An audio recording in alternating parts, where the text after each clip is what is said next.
Bonjour et bienvenue mes amis vierges, je dis bien mes amis vierges, c'est pas que je vous aime plus que les autres, mais c'est que je suis vierge moi-même de mon signe solaire. Ce tirage pour l'horoscope du mois de mars 2021 s'adresse à vous, que vous soyez vierge par votre signe solaire, par votre ascendant ou bien par votre signe lunaire.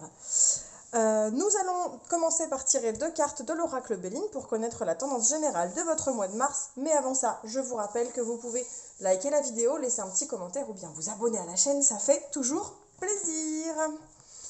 Allez, c'est parti, on tire deux cartes pour aller faire une petite idée de l'ambiance du mois de mars. Les vierges, qu'est-ce que ça va donner pour vous? Enfin, pour nous d'ailleurs.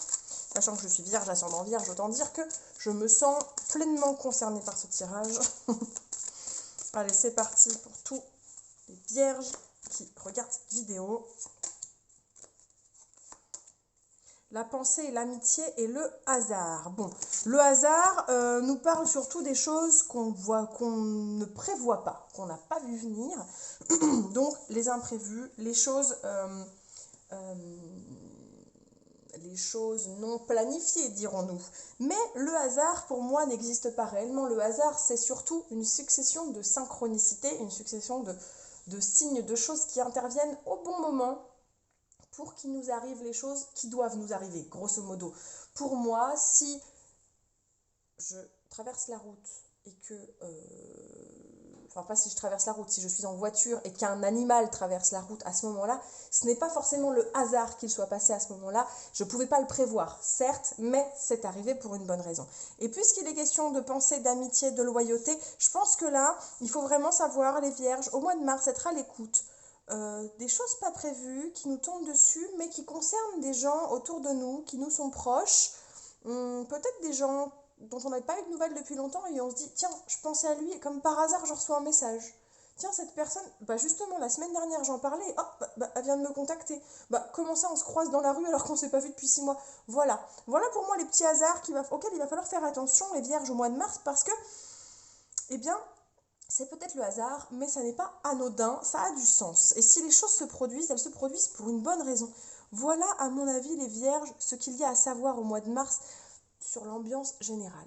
Allez, je mets là sur le côté les deux cartes, ces deux cartes générales, et puis on va aller creuser un peu avec le tarot. On va aller chercher, on va aller découper le mois de mars en deux, première quinzaine, deuxième quinzaine. Si vous êtes régulier des horoscopes sur la chaîne Divinarium, vous connaissez un peu le fonctionnement, mais avant ça, qu'est-ce qu'on fait avant? Vous le savez. Eh bien, on va voir la fin du mois de février. Comment s'est achevé le mois précédent? Quelle était l'ambiance générale? Quelles sont les choses à retenir de cette fin février? Quel est notre bagage pour commencer le mois de mars? Voilà l'idée. Allez, les bagages du mois de mars pour les vierges. Waouh! Oh là là là là là là là. Bon, il y a des choses qui ont été... Il y a des choses qui ne se passent pas. Il y a des choses qui ne se passent pas et qui n'ont pas lieu. C'est ça le 4 d'épée. C'est qu'il ne se passe rien. Il ne se passe rien. Et pourtant, c'est pas un rien négatif, c'est on est dans l'attente. Les vierges, sur la fin du mois de février, vous êtes dans l'attente. Il se passe rien entre le 4 d'épée et le 5 de pentacle qui nous parle de manque financier, qui nous parle de famine un peu là, c'est disette les vierges sur la fin février, qui nous oblige à nous mettre à l'arrêt parce que là, c'est un peu tendu la fin du mois, c'est un peu tendu, et en même temps on est comme dans l'attente d'un renouveau, d'un changement. La carte de la mort, quoi. Quelque chose s'achève et se termine. Bon, on a mis des choses en stand-by, les vierges, sur la fin du mois de février. On a mis des choses en attente parce qu'on ne pouvait pas, parce qu'on n'était pas dispo, parce qu'on n'avait pas les moyens. On a dû patienter, on a dû attendre. Et en même temps, peut-être que dans certains cas, c'est parce qu'on n'a pas eu le choix. J'imagine là que chez certains d'entre vous, fin de contrat, quelque chose qui se termine. Bon, une fin de contrat, une fin de... un gros changement, un blocage sur une carte bancaire. Voilà, on n'a pas eu le choix, donc on a mis des choses en stand-by. On est en attente, on a tendu une perche, peut-être aussi pour lancer quelque chose de nouveau. On a eu un... On a mis fin... on a soi-même mis fin à un contrat, mais on attend. On attend de savoir comment ça va se passer. Je parle d'un contrat parce que je me sens très concernée par ça, personnellement, et aussi par le côté financier qui arrive au bout. C'est très lié, ça, le manque financier est souvent lié, bon, bah, malheureusement, à un contrat qui s'achève ou quelque chose comme ça. Après, on va être aussi dans l'énergie de... Non, pour moi, on n'est pas dans du sentimental, hein. On n'est pas dans du sentimental, on est vraiment sur du financier matériel. On a eu une fin de mois financièrement un peu délicate, les vierges, j'ai l'impression. On a eu une fin février où on s'est dit, bon, on va faire attention. On va faire attention, là. On va se mettre... Après, bon, voilà, c'est qu'une question de patience. Ce que j'entends là avec le 4 d'épée, c'est que bon, c'était qu'une question de patience aussi. C'était juste simplement une fin de mois difficile. Il y a eu un chamboulement, un truc. Après, pour certains d'entre vous, ça peut être carrément une voiture qui vous a lâché, une machine à laver qui vous a lâché, quelque chose comme ça, vous voyez, ça peut être ça aussi. Un gros imprévu, un truc qui vous lâche. Euh, un truc qui vous lâche matériellement, qui vous claque dans les pattes, mais vous devez patienter. Vous vous êtes dit, je vais devoir patienter pour réinvestir, je vais devoir patienter parce que là, la fin du mois, c'est tendu, quoi. Financièrement, c'est tendu. C'est très pragmatique ce que je vous dis là, mais c'est très vierge, c'est très terre à terre aussi, hein. Attention, hein. On est sur de la considération matérielle, les vierges sont carrées, organisées, c'est signe de terre, signe de terre. Bon, alors, première quinzaine du mois de mars. Il y en a deux, j'en veux pas, j'en prends qu'une. J'en ai trois, j'en veux pas, j'en prends qu'une. On se calme. Allez. Première quinzaine du mois de mars, les vierges. Je vais la remettre dans le bon sens. Bah, dis donc. Je sais pas ce qui se passe sur le plan des énergies, mais alors le 3 de bâton n'arrête pas de sortir depuis tout à l'heure. J'en suis à mon 4e horoscope et il n'arrête pas de sortir. Les vierges, première quinzaine du mois de mars, bon, vous êtes à l'aube de passer à, voilà, d'achever quelque chose. Il y a quelque chose qui va se terminer pour vous, on passe à l'étape d'après.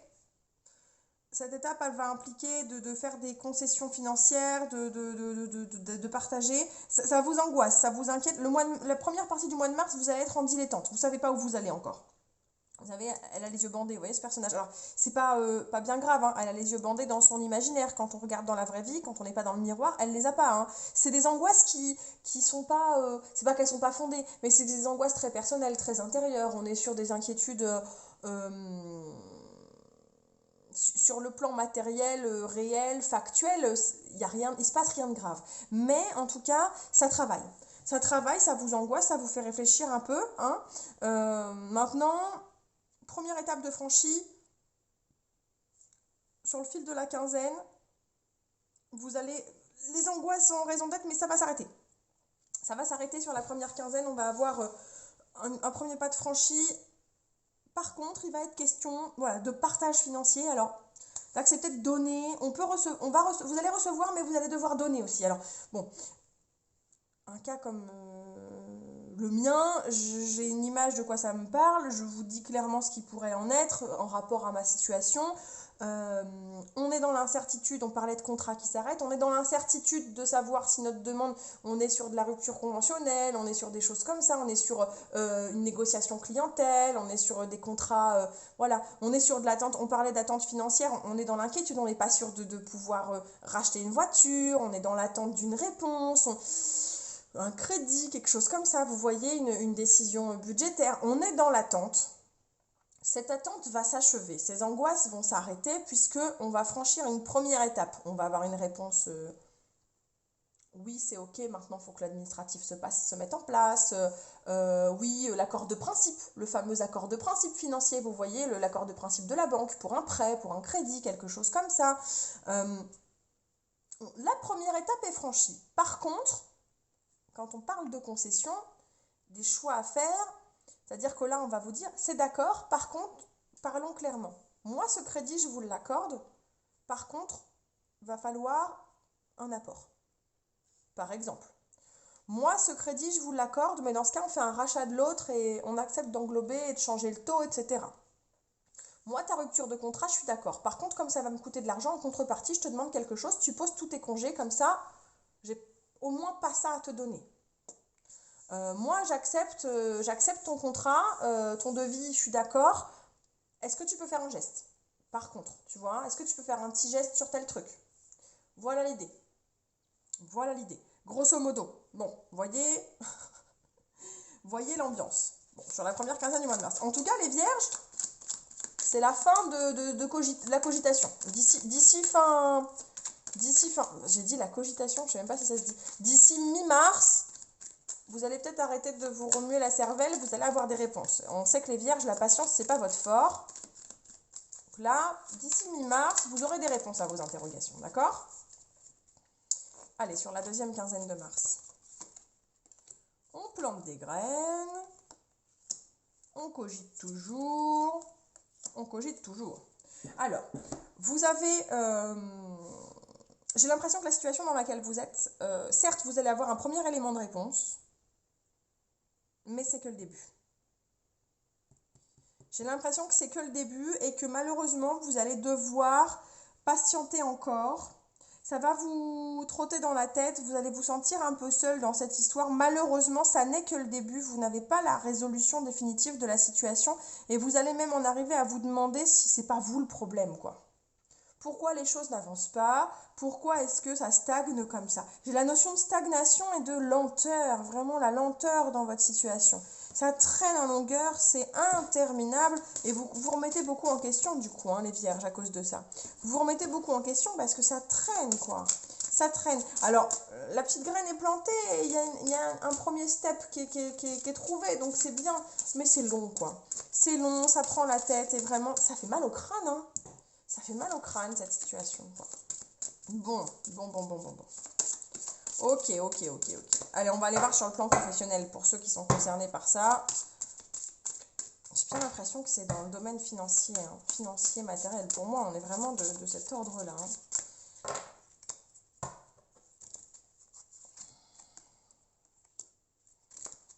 Ok.